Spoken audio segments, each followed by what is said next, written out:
Salut tout le monde! Aujourd'hui, on vous donne des trucs pour vous motiver à faire vos devoirs ou à étudier.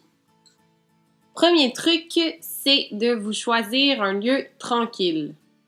Alors, ça peut être à la bibliothèque, ça peut être dans un café, ça peut être tout simplement un bureau dans votre chambre. Ce qui est important, c'est que ce soit un lieu qui est associé au travail.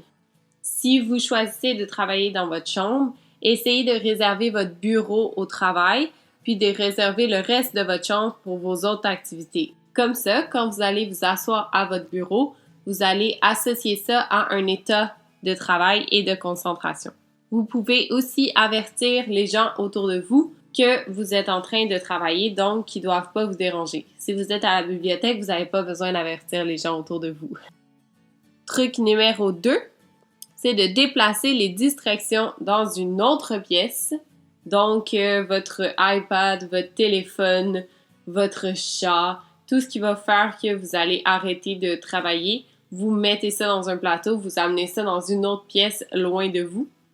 Et vous pouvez apporter de la nourriture avec vous, comme ça vous n'aurez pas besoin de vous lever pour aller la chercher, ce qui va faire que vous allez rencontrer des gens et là, vous ne reviendrez pas travailler. Donc, vous vous installez, vous avez votre nourriture, vous n'avez pas vos distractions, ça devrait bien aller.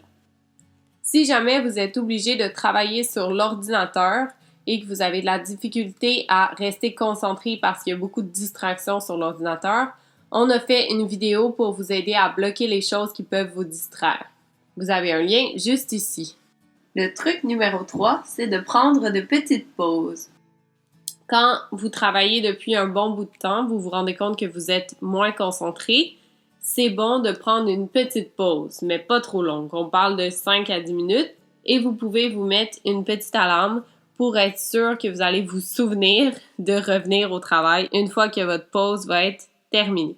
Si vous vous rendez compte que ça fonctionne plus du tout, que vous êtes vraiment trop fatigué puis que vous êtes plus capable de rien rentrer dans votre cerveau, alors là, c'est mieux de recommencer à travailler à un autre moment.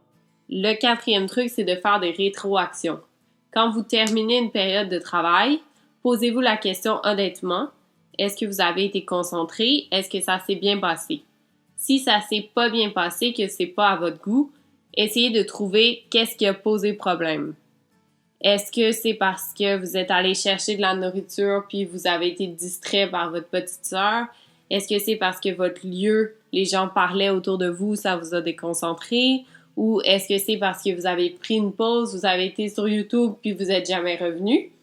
Une fois que vous avez identifié le problème, vous pouvez retourner à l'étape 1, 2 ou 3 et essayer de travailler sur ce problème-là. Et voilà, c'est tout pour aujourd'hui. On vous souhaite des bonnes périodes de travail efficaces. Soyez patient avec vous-même, ça prend du temps à briser les habitudes de procrastination. Ne soyez pas trop patient quand même, ça prend une certaine discipline aussi. Voilà, passez une bonne semaine.